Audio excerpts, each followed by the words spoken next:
Well, hello everyone, long time no see. Today I have something very different for you, and it's not even music related. Cheers of Finally can be heard across the world. No, today I am exploring another creative medium, art. I love art, whether it's staring at Sugimori's beautiful official artwork for far too long, or creating my own. I've had a passion for art for quite some time. In fact, as I'm talking, as you're seeing this video, behind me is a Dalek, which I drew back in 2015, which is honestly crazy. It's been almost 10 years since I drew that. But today we're not delving into Doctor Who art, no. Today we're drawing something for a project I've teased for way too long since this channel started. In fact, I've teased it since the origin of this channel. Project Yin Yang. Pokemon fan game set in the Kainsgasia region, which is based on the UK. I came up with this idea 3 years before Gala was revealed, so yeah. And today I want to share with you some vague ideas I have for the region, as well as the first 4 pieces of art for the game. I haven't gone in a linear order like most Pokemon designers when creating new regions, but I've rather just done what I wanted to. So to start out simple, the only Pokemon designed in this video are existing forms of new forms of existing Pokemon. Let's just get that the right way around. But I promise that what they lack in their originality of the Pokemon itself, they make up for in the creativity of the new form. And just as a heads up, I'm not the best at creating Sugimori style art yet, so any helpful tips and tricks would be really much appreciated. But without further ado, let's get started. The first piece that we're going to be drawing today isn't exactly a Pokemon design, but rather a trainer. One of the gym leaders you'll come across in the Kainsgasia region, Fumie. Fumie is one of the gym leaders who doubles up in type and specialises in both poison and ghost type Pokemon. I thought this would make a fun change to the formula by having 2 type specialties rather than just one, without having necessarily to start fresh with a completely new concept. Fumie's gym is in a city called Somopolis, which is based on London, specifically during a week of 1952 where the smog was so great it killed thousands of people. I also based his design off of a plague doctor, if that wasn't very obvious by what you can see on the screen, given that the plague I felt quite linked in nicely with the idea of great smog and just kind of like that massive illness kind of feeling. My attention was first drawn to this time period during, would you believe it, an episode of Doctor Who, specifically a big-finish story called The Creeping Death, a fantastic story and one that made the idea of the city and this character spring to mind. Fumie's lantern also helps to alleviate some of the smog in the city so he can see clearly around him. I designed the inside of the lantern to be like the wisps from Pokemon Legends Arceus, as they give off a ghostly glow, which fits his secondary type of ghost. He can seem a lot like Piers in the sense that he seems very uncaring when you first meet him, but actually when you get to know him, he's a really nice guy who's dedicated to banishing the smog from Somopolis. Unfortunately, some of the footage of my drawing process was lost, but I've done the best I can to show you what I've got. When I was first deciding on gym types, I didn't really have a clear vision for some of them, and Poison was one I just thought I'd do like a rundown city, where you got a few Grimer, Ghastly, and maybe even a Grafii? Yes, I saw the news. Or 2 running around. But after listening to The Creeping Death and deciding on a couple of Kainsgasian forms, I came up with this great smog concept, which I'm really happy with. Fumie's eyeliner, while a different colour, is what connects him to his signature Pokemon, which we'll see in a few minutes, and I really like the design of it, and so here it is. Here's Fumie.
Next up is the first Kainsgasian form, Spritzy. So if you haven't guessed by now, Spritzy and Aromatisse are the first Kainsgasia variants I'm designing. While they were both supposedly inspired by Plague Doctors in their original form, I don't think it shows very well, and so the driving concept behind these new forms is to just kind of elevate that inspiration. Spritzy isn't so much as part of that, as it's designed to seem rather ill or sick, rather than a healer itself. I tried to show this in its more disinterested eye shape, its darker colour, and less extravagant fur, going for a more simplistic hairstyle rather than the more elaborate one that we see in its Carlosian cousin. Its elongated beak is supposed to resemble the mask of a Plague Doctor, and Spritzy stores berries and other items in its beak. I didn't use an extensive colour palette for Spritzy, sticking to just white, pink and a dark purple. It's a great example of less is more, and I think it's a very effective design. Its eyeliner is designed to be like Fumie's, but a lot bigger and flashier, which draws your attention to it. So here you go, Kainsgasian Spritzy.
Spritzy, the perfume Pokemon. Spritzy are often found in and around the city of Simopolis. The thick smog from the area has changed Spritzy's biology, becoming a poison type. Acid in the beak of the Spritzy creates a sour-smelling aroma that drives away other Pokemon.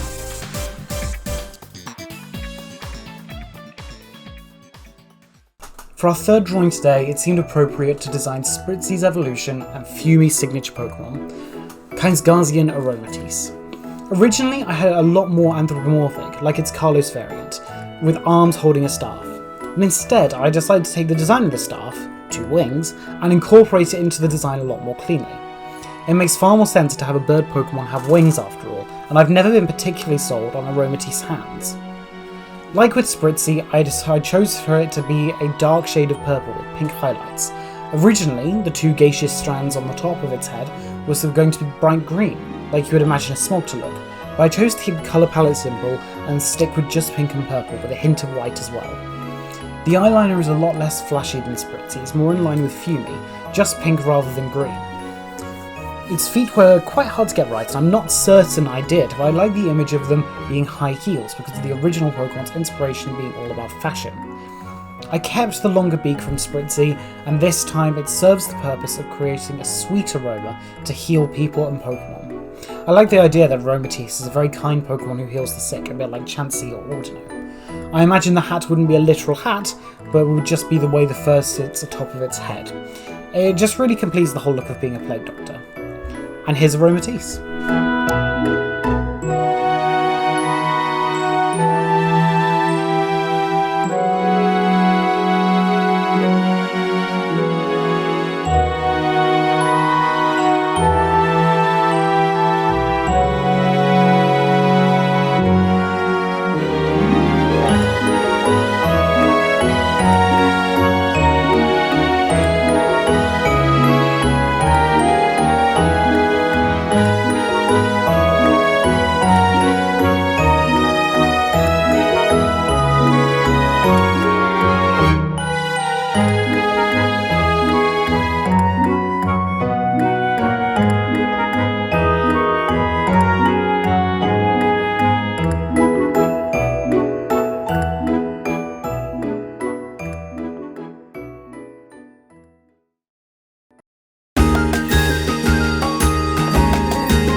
Aromatisse, the fragrance Pokemon. Aromatisse can be both selfish and selfless. They take flowers and herbs for themselves and stuff them into their beak, which combines with their internal acids to create a sweet-smelling aroma. This scent is believed to drive off illness, and Aromatisse often stick around areas that have become ridden with plague in order to drive it off.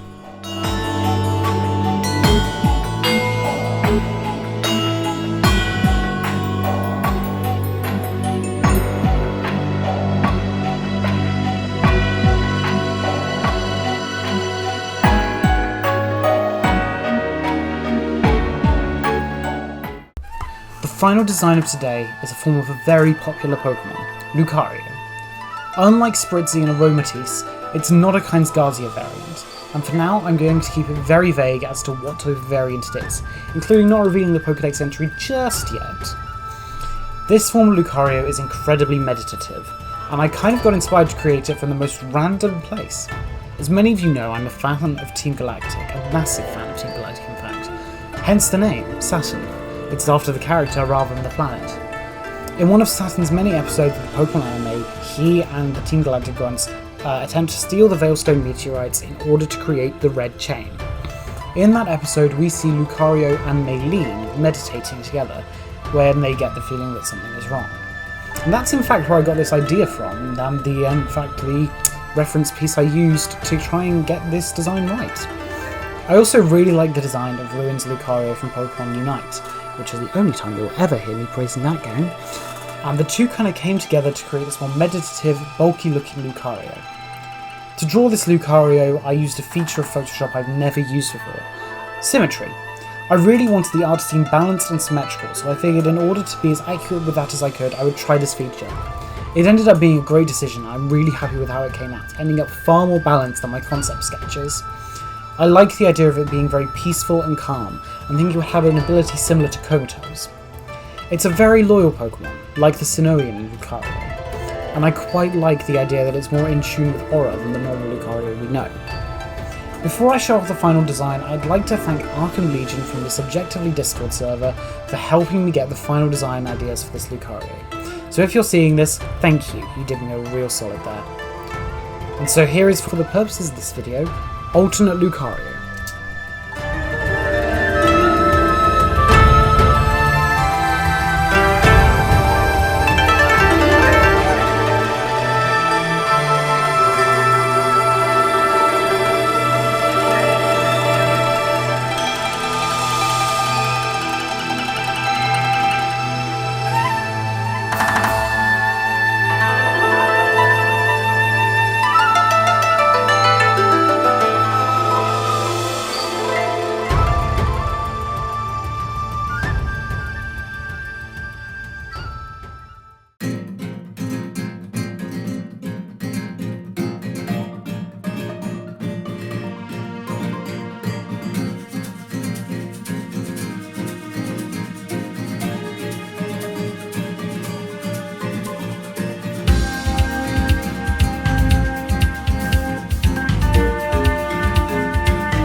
hope you all enjoyed this very subjectively styled and inspired video.